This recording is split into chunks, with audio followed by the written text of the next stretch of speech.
Olá, sejam todos bem-vindos a mais uma edição do programa Ponto de Vista, o nosso espaço para falarmos sobre saúde aqui na tela da TV Assembleia. E graças a Deus, hoje já vamos abrir o programa com boas notícias. A primeira pessoa transplantada a receber um rim aqui no estado já recebeu alta. Então temos aí dois grandes marcos, né? O primeiro, esse procedimento que é novidade aqui em Alagoas, realizado com sucesso. E a segunda coisa que podemos comemorar é que esse paciente que recebeu um novo órgão vai ter mais qualidade de vida e já pode compartilhar desses bons momentos com a própria família. E graças a Deus, a pessoa responsável pela coordenação também desse trabalho está aqui conosco para nos falar um pouquinho mais sobre essas iniciativas que têm contribuído para salvar muitas vidas aqui em Alagoas e servem de referência para todo o Brasil. A Daniela, que é coordenadora da Central de Transplantes da Secretaria de Saúde do Estado, já está aqui ao meu lado, a quem eu quero agradecer a presença. Muito obrigado e parabéns desde já, Dani.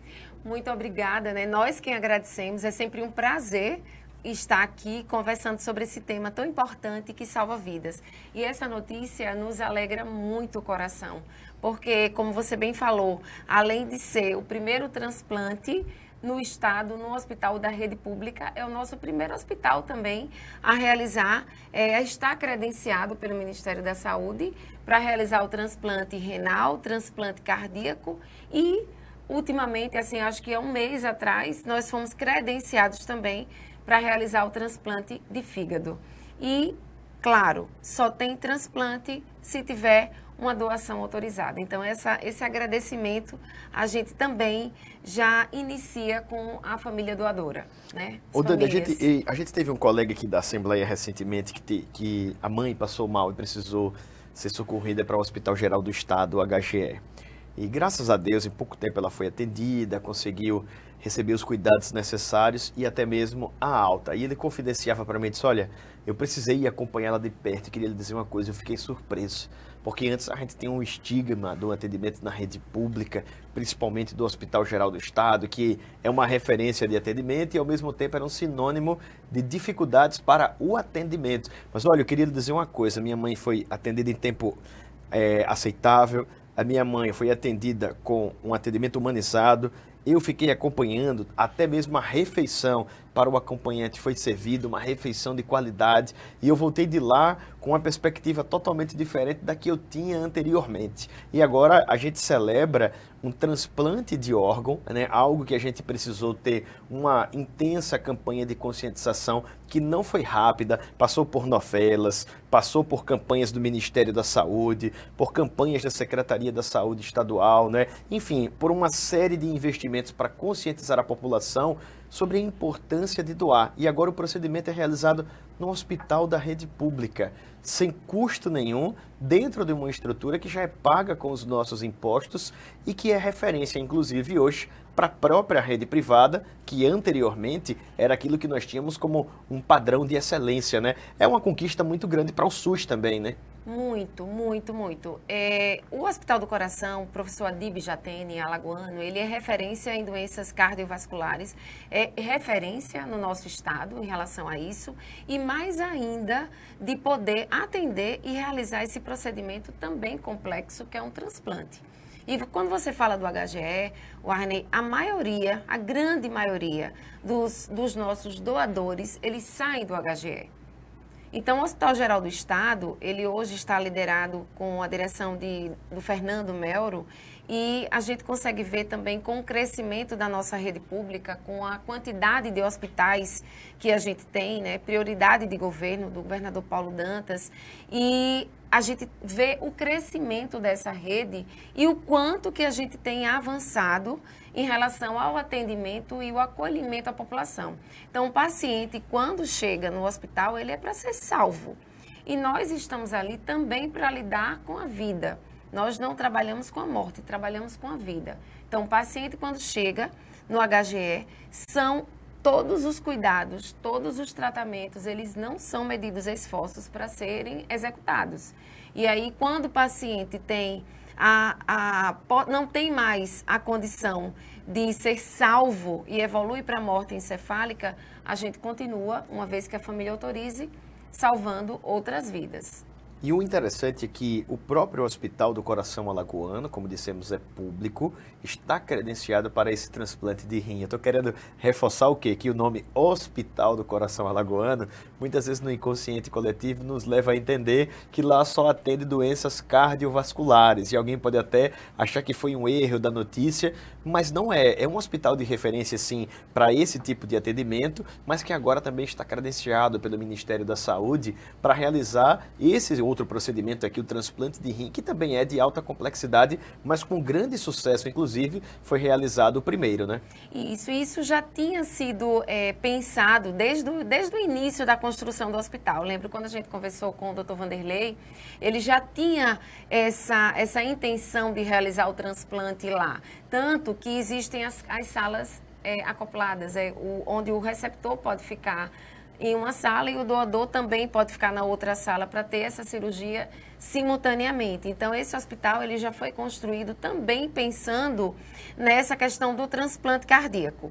Porém, por prioridade do governo, do nosso secretário, né, Dr. Gustavo Pontes, o credenciamento foi realizado para o rim e também, como a gente tem avançado nos transplantes de fígado, por que não trazer o transplante de fígado também para esse hospital que já é referência? E assim foi feito. Foi encaminhado toda a documentação, tudo que o Ministério pede, porque, Warney, para se realizar transplante, é preciso tanto que a equipe ela seja credenciada e seja emitida portaria para isso, habilitando aquela equipe a realizar o transplante, quanto também o hospital.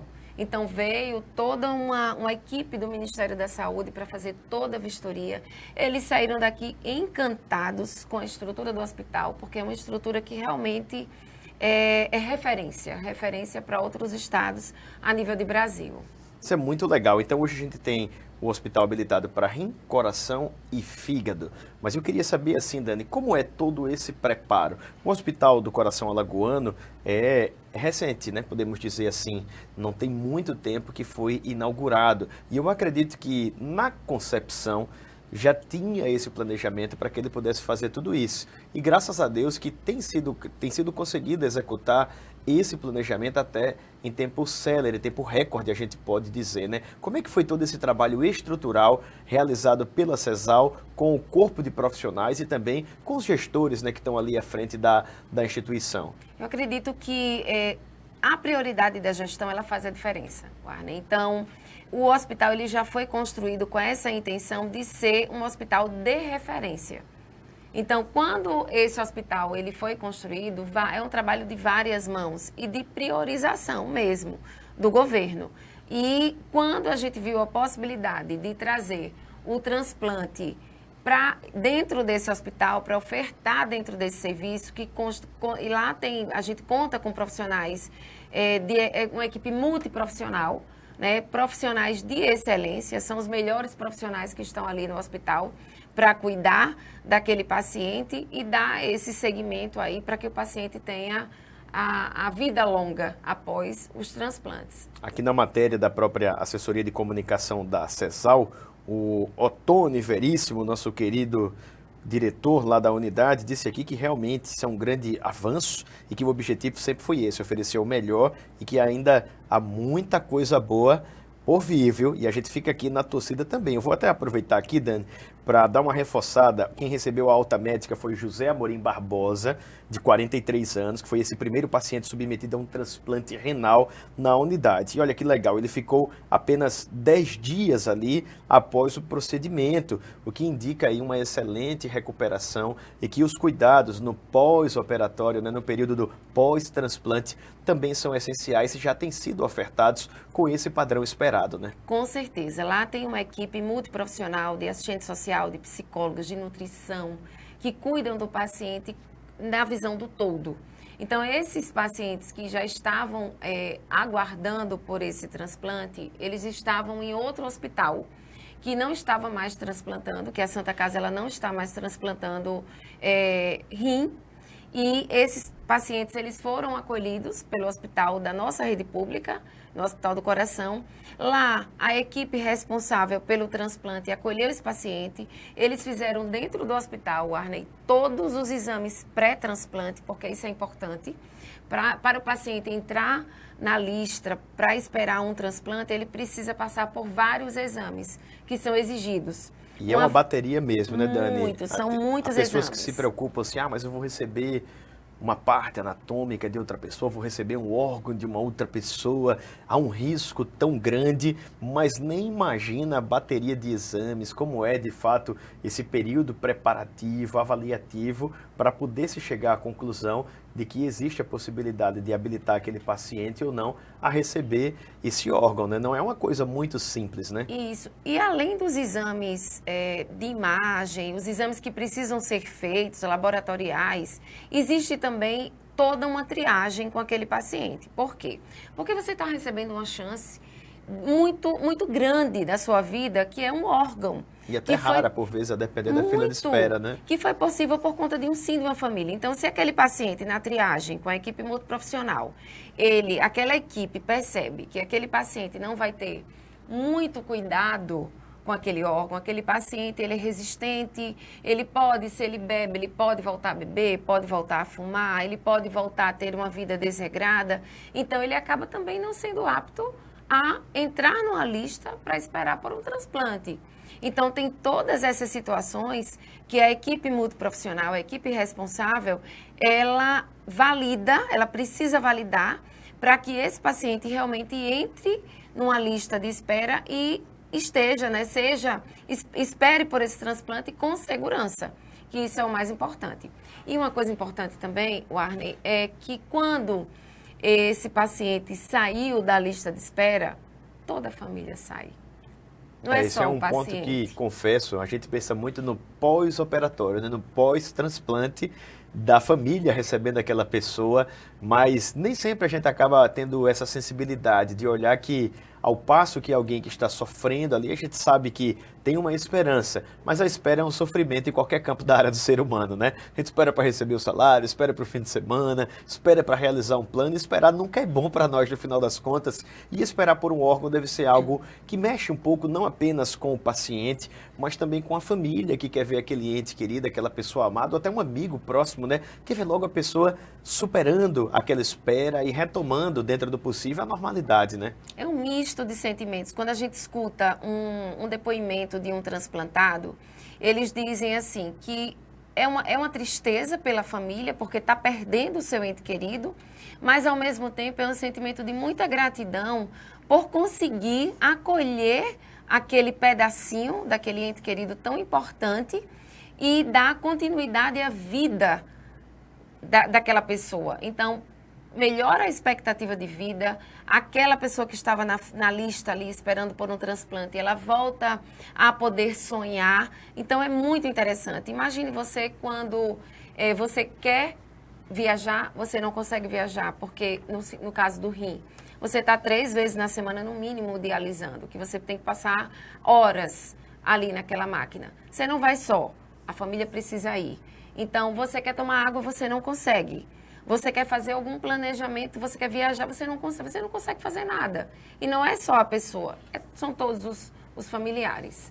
E Dani, eu queria que a gente desse uma reforçada, aproveitando aqui a cor verde que a turma não vê, mas tem aqui bem presente no estúdio, para falar dessa campanha que tem essa tonalidade, né, como o brilho dela, né, o Setembro Verde, uma campanha de conscientização sobre a importância da doação de órgãos e que conscientiza por tabela também sobre a importância de falarmos de um tema que ainda é tabu. Reparei aí que até suas unhas estão verdes, né, para celebrar essa data. Me conta aí um pouquinho das ações que o Ministério e a CESAL têm realizado para fomentar essa informação, e a gente quer deixar claro aqui que a campanha não é para estimular uma doação desenfreada, até porque isso não pode ser feito. É para sensibilizar a mim, que estou vivo, que estou aqui aparentemente saudável, a você que nos acompanha, de que em um momento nós vamos partir e no final final das contas, a gente pode fazer isso e deixar um pedacinho de nós ainda vivos, né? Vivo, ajudando outras pessoas. E é importante que essa informação,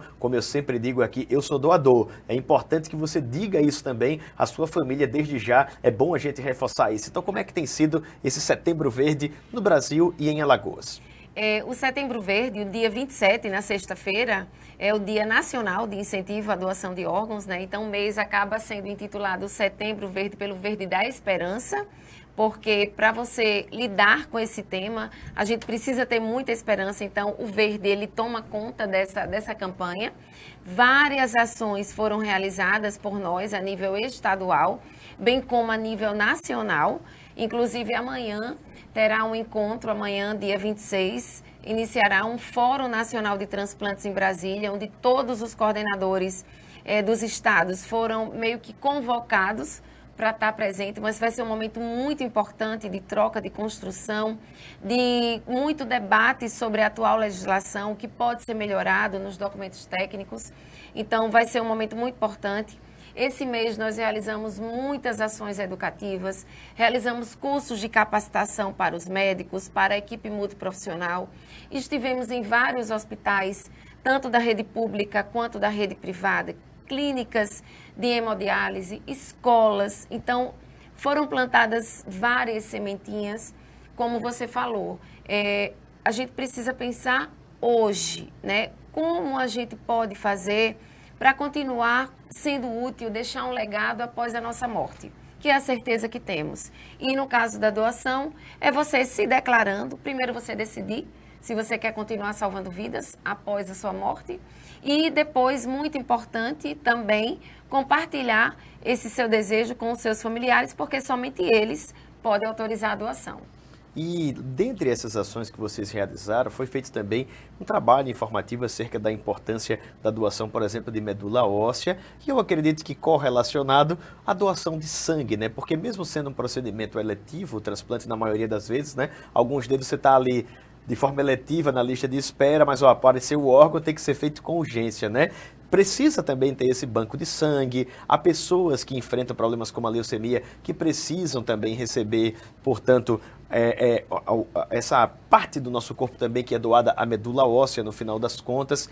Tudo está de alguma maneira correlacionado, né? Sangue é vida, né, Warner? Então, assim, a campanha para a doação de sangue, ela é uma campanha muito importante. Todas as pessoas que têm a condição de doar, precisa estar... algumas pessoas têm medo, né? Existem também alguns tabus em relação à doação de sangue, mas é algo muito simples, porque são atendidos por pessoas capacitadas, que estão ali prontas para receber aquela doação. E esse sangue, ele vai servir para todas as cirurgias que são realizadas, cirurgias de alto porte, que precisa daquele sangue. E não sendo diferente o caso de um transplante. Pode ser sim que aquele paciente precise de uma transfusão. E como você falou, a questão da medula óssea. Existem muitos tabus também em relação ao transplante da medula óssea. Hoje, a última legislação que saiu, você pode ser cadastrado como doador se você tiver entre 18 e 35 anos.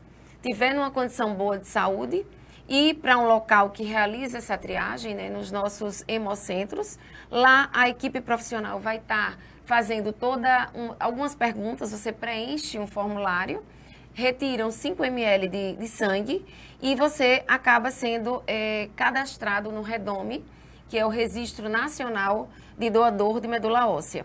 Uma vez que você tenha a compatibilidade com alguém que esteja precisando do transplante, esse REDOME, ele entra em contato com a pessoa, com o doador, para que se dirija ao estado onde tem aquele receptor, realize todos os exames para acontecer o transplante. E a chance, o Arney, disso acontecer é um doador para 100 mil receptores.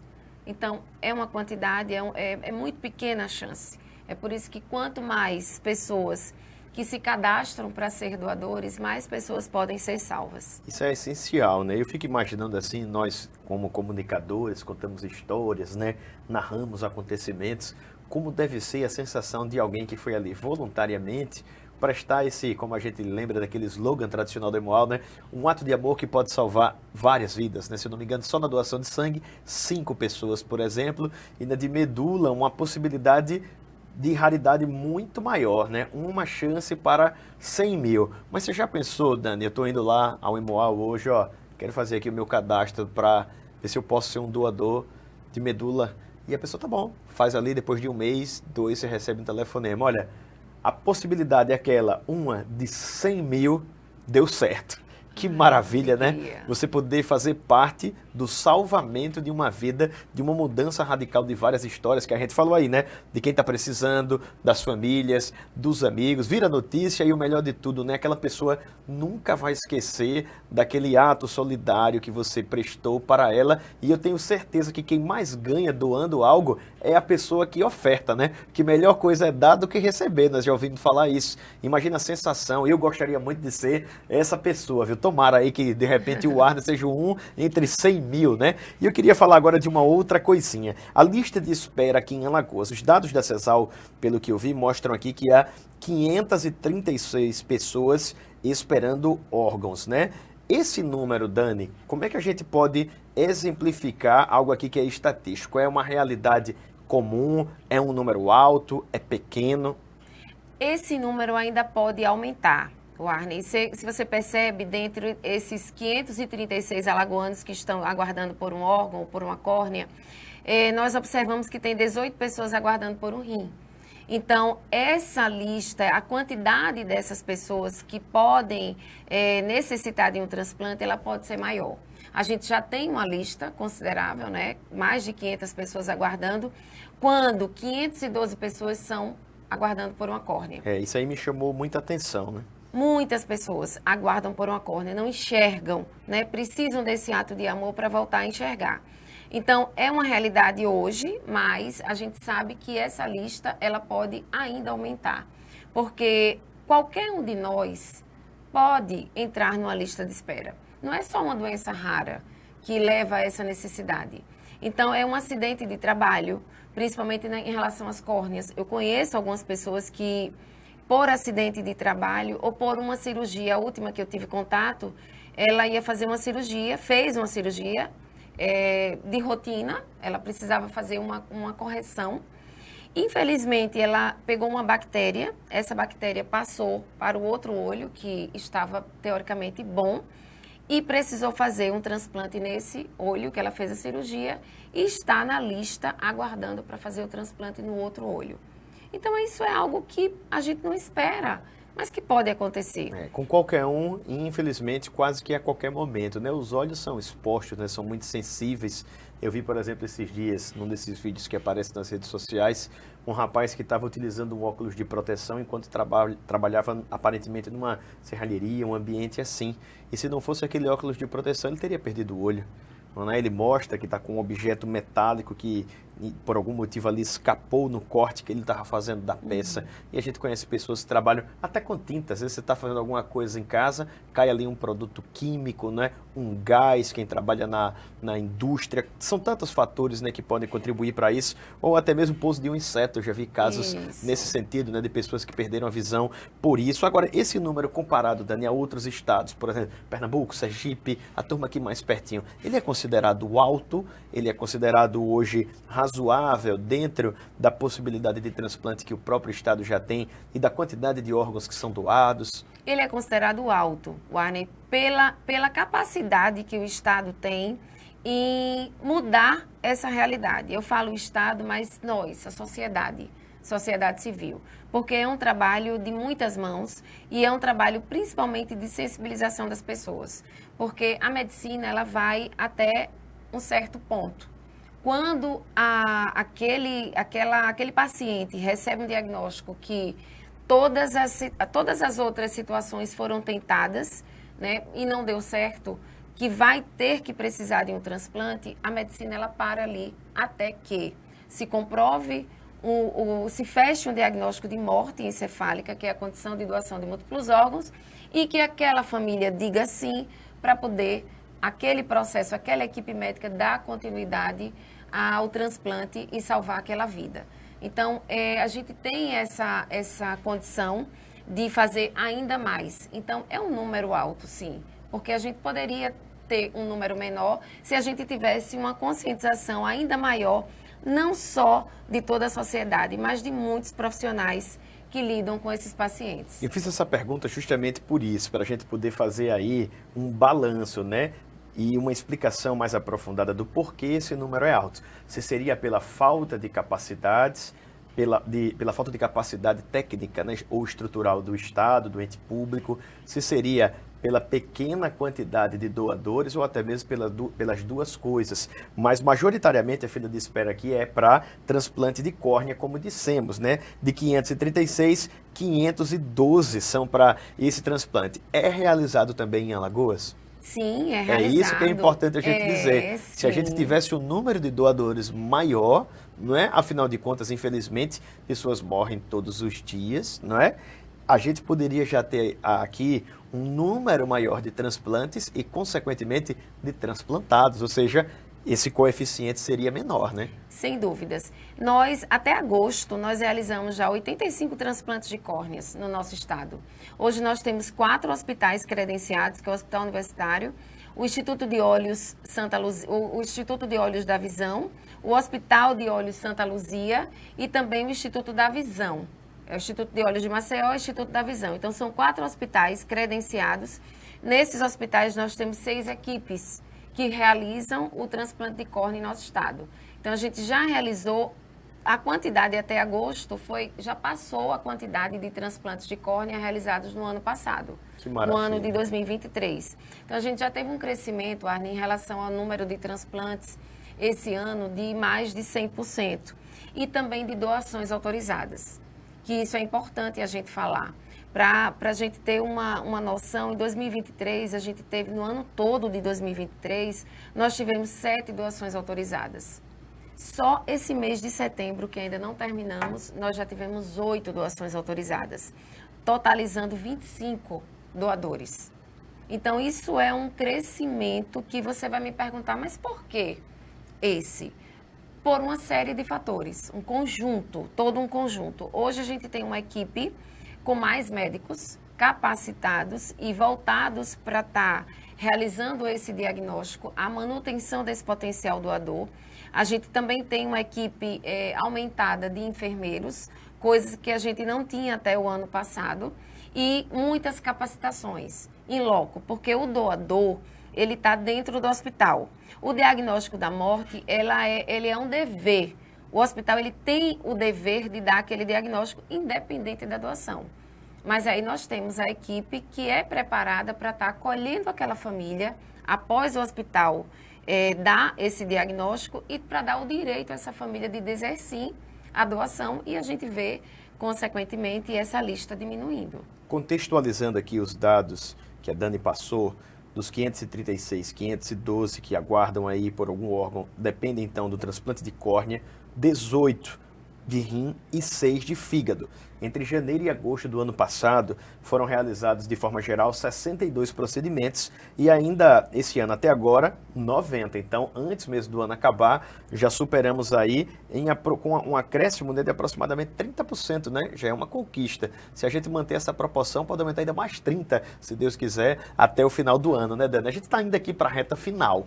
Passa rapidinho, né? E eu queria que você aproveitasse, Dani, para fazer um reforço, orientando as pessoas sobre essa necessidade de comunicar o seu intuito de doar órgãos para a família, porque é a única maneira legal até agora da gente conseguir isso, e também orientar sobre o lugar que as pessoas devem procurar para se informar mais, e até mesmo se ela receber ali uma indicação para fazer um transplante, onde é que ela pode acabar procurando esse suporte. Se você preferir, pode falar direto aqui para sua câmera, direto com a nossa audiência, viu? Nós funcionamos 24 horas na central, a nossa central fica ao lado do HGE, na parte que entram as ambulâncias, então qualquer dúvida vocês podem ir até lá, ou então ligar para o 3376-8186, que também teremos plantonistas lá 24 horas para tirar todas as dúvidas.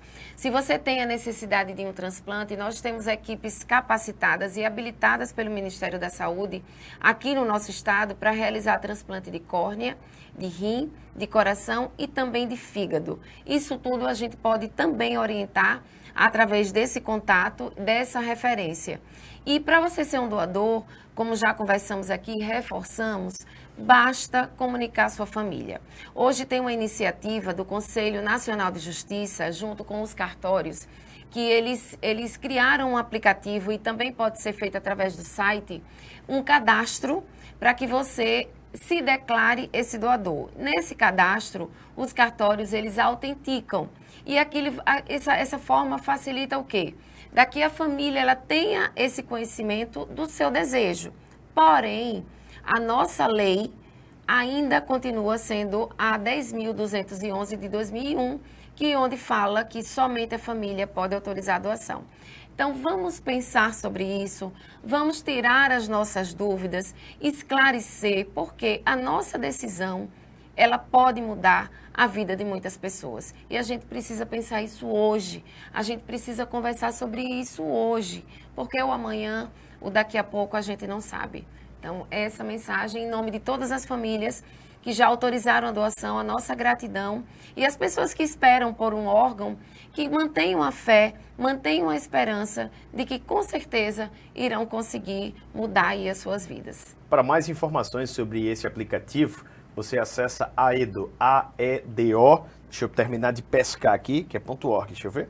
aedo.org.br, facinho aí de você pegar mais informações e fazer o download também. Eu conversei com Daniela Ramos, coordenadora da Central de Transplantes da Secretaria de Saúde do Estado, que tem feito esse brilhante trabalho. A gente até se emociona, né, ao falar sobre transplante, porque são oportunidades que a vida nos dá de termos a chance de ajudar outra pessoa e até mesmo, quem sabe, né, no futuro sermos ajudados por alguém que também teve essa sensibilidade. A nossa entrevista fica disponível, caso você esteja nos assistindo na TV Assembleia, também no nosso canal no YouTube. É só você colocar na ferramenta de busca, na lupinha, TV Assembleia Alagoas, lá vai ter uma playlist, uma aba específica com o nosso programa, onde esse e outros conteúdos sempre ligados à área da saúde podem ser acessados por você e também compartilhados. Informações como essa são essenciais para salvar vidas. E em breve, se Deus quiser, estaremos aqui de volta com mais notícia boa. Até a próxima!